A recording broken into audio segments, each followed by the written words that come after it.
Hello friends, F ഗുരു മലയാളത്തിന്റെ പുതിയ ഒരു വീഡിയോയിലേക്ക് എല്ലാവർക്കും സ്വാഗതം. സമ്പന്നനാകാൻ 6 മാറ്റങ്ങൾ.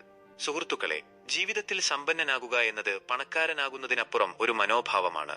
നിങ്ങളുടെ ചിന്തകളും പ്രവർത്തനങ്ങളും പണത്തെ ആകർഷിക്കുന്ന വിധത്തിൽ മാറ്റിയെടുക്കുന്നതാണ് യഥാർത്ഥ സമ്പത്ത്. പക്ഷേ നമ്മൾ അറിയാതെ ചില സ്വഭാവങ്ങൾ നമ്മുടെ പുരോഗതിയെ തടയുന്നുണ്ട്. പ്രത്യേകിച്ചും മധ്യവർഗത്തിൽ വളരുന്നവർക്ക് ചില സ്വഭാവങ്ങൾ അപ്പോഴത്തെ സാഹചര്യങ്ങളിൽ സാധാരണമായി തോന്നുമെങ്കിലും ദീർഘകാലാടിസ്ഥാനത്തിൽ സമ്പത്തും വിജയവും നേടുന്നതിന് തടസ്സമായി മാറുന്നു. അപ്പോൾ നമുക്ക് നോക്കാം, മധ്യവർഗ സ്വഭാവങ്ങളിൽ നിന്ന് മോചനം നേടാൻ നമുക്ക് എന്തൊക്കെ ചെയ്യാമെന്നു. 1. കഴിവിനപ്പുറം ജീവിക്കുന്നത് അഥവാ വരവറിയാതെ ചിലവാക്കുന്നത് നിർത്തുക. ഇതാണ് ആദ്യത്തെ പ്രധാന കാര്യം. നമ്മുടെ മധ്യവർഗ കുടുംബങ്ങളിൽ പലപ്പോഴും ഒരു പ്രശ്നമുണ്ട്. സാമൂഹിക പദവി കാണിക്കുന്നതിനായി അമിതമായ ചെലവുകൾ നടത്തുന്ന പ്രവണത. നല്ലൊരു കാർ, വലിയ വീട്, ഏറ്റവും പുതിയ ഫോൺ, ഇങ്ങനെ പോകുന്നു. എന്നാൽ ഇതെല്ലാം യഥാർത്ഥത്തിൽ ആവശ്യമാണോ? നമ്മുടെ വരുമാനത്തെക്കാൾ കൂടുതൽ ചെലവഴിക്കുമ്പോൾ എന്താണ് സംഭവിക്കുന്നത്? കടബാധ്യത വർദ്ധിക്കുന്നു, സമ്മർദ്ദം വർദ്ധിക്കുന്നു, ഭാവിയിലേക്കുള്ള പദ്ധതികൾ തകരുന്നു. അതിനാൽ നിങ്ങളുടെ വരുമാനത്തിനനുസരിച്ച് ഒരു ബജറ്റ് തയ്യാറാക്കുക. എത്ര രൂപയാണ് വാടകയ്ക്ക്, എത്ര രൂപയാണ് ഭക്ഷണത്തിന്, എത്ര രൂപയാണ് ഗതാഗതത്തിന്, എത്ര രൂപയാണ് വിനോദത്തിന്, ഇങ്ങനെയെല്ലാം കൃത്യമായി കണക്കാക്കുക. ക്രെഡിറ്റ് കാർഡുകളുടെ ഉപയോഗം പരിമിതപ്പെടുത്തുക. ക്രെഡിറ്റ് കാർഡുകൾ ഇരുതലമൂർച്ചയുള്ള വാളാണ്. അത്യാവശ്യം വരുമ്പോൾ മാത്രം ഉപയോഗിക്കുക. അല്ലാത്ത പക്ഷം നിങ്ങൾ കടക്കെണിയിൽ പെട്ടുപോകും. സമ്പാദ്യത്തിന് പ്രാധാന്യം നൽകുക. പ്രതിമാസ വരുമാനത്തിൽ നിന്ന് ഒരു നിശ്ചിത തുക സമ്പാദ്യത്തിനായി മാറ്റിവെക്കുക. ഇത് നിങ്ങളുടെ ഭാവി സുരക്ഷിതമാക്കും. നിക്ഷേപം ആരംഭിക്കുക. സമ്പാദ്യം നിക്ഷേപത്തിലേക്ക് മാറ്റി സമ്പത്ത് വർദ്ധിപ്പിക്കുക. ഓഹരി വിപണി, റിയൽ എസ്റ്റേറ്റ്, മ്യൂച്വൽ ഫണ്ടുകൾ, ഇങ്ങനെ നിരവധി നിക്ഷേപ മാർഗങ്ങളുണ്ട്.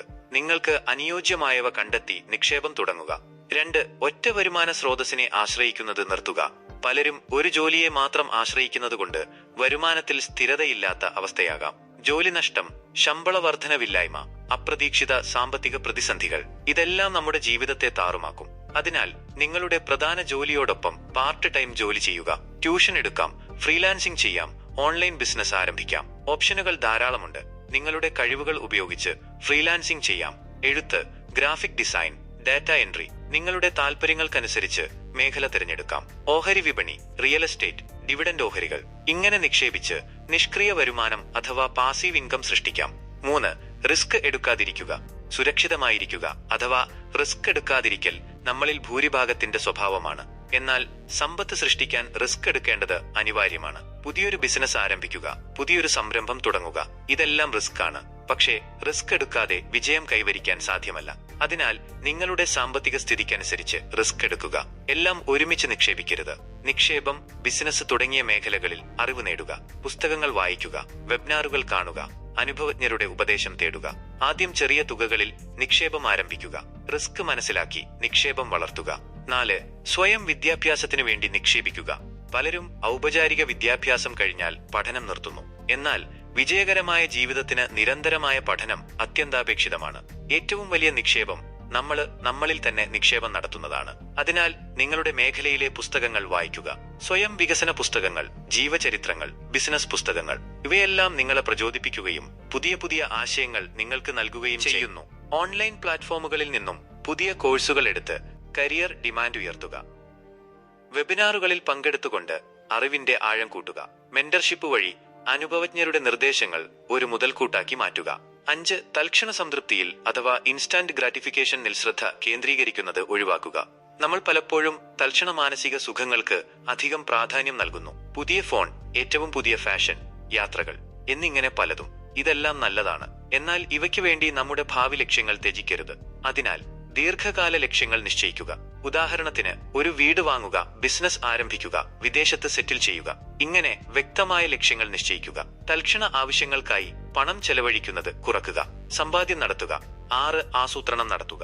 നമ്മളിൽ 90% ആളുകളും ആസൂത്രണം ചെയ്യാതെ പ്രവർത്തിക്കുന്നവരാണ്. ഇത് മിക്കപ്പോഴും പരാജയത്തിലേക്ക് നയിക്കും. അതിനാൽ വ്യക്തമായ ലക്ഷ്യങ്ങൾ നിശ്ചയിക്കുക. ലക്ഷ്യം നേടാനുള്ള വ്യക്തവും പ്രായോഗികവുമായ പദ്ധതികൾ തയ്യാറാക്കുക. എന്തൊക്കെയാണ് ചെയ്യേണ്ടത്, എപ്പോഴാണ് ചെയ്യേണ്ടത്, എങ്ങനെയാണ് ചെയ്യേണ്ടത്, ഇങ്ങനെ സ്വയം ചോദ്യങ്ങൾ ചോദിച്ച് പദ്ധതി തയ്യാറാക്കുക.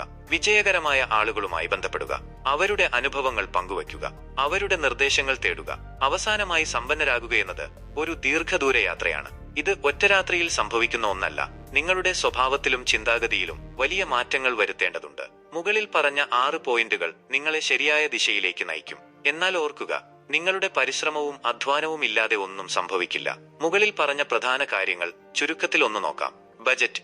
നിങ്ങളുടെ വരുമാനത്തിനനുസരിച്ച് ബജറ്റ് തയ്യാറാക്കുക. സമ്പാദ്യം. പ്രതിമാസ വരുമാനത്തിൽ നിന്ന് ഒരു നിശ്ചിത തുക സമ്പാദ്യത്തിനായി മാറ്റിവെക്കുക. നിക്ഷേപം. സമ്പാദ്യം നിക്ഷേപത്തിലേക്ക് മാറ്റി സമ്പത്ത് വർദ്ധിപ്പിക്കുക. വിദ്യാഭ്യാസം. നിരന്തരം പഠിക്കുകയും പുതിയ കാര്യങ്ങൾ പഠിക്കുകയും ചെയ്യുക. റിസ്ക് എടുക്കുക. താങ്ങാവുന്ന തരത്തിൽ ചെറിയ ചെറിയ റിസ്ക് എടുക്കാൻ തയ്യാറാകുക. നെറ്റ്വർക്കിംഗ്. വിജയകരമായ ആളുകളുമായി ബന്ധപ്പെടുക. ഈ വീഡിയോ നിങ്ങൾക്ക് ഉപകാരപ്രദമായി തോന്നിയെങ്കിൽ ലൈക്ക് ചെയ്യുക, ഷെയർ ചെയ്യുക, ചാനൽ സബ്സ്ക്രൈബ് ചെയ്യുക. അടുത്ത വീഡിയോയിൽ കാണാം. നന്ദി.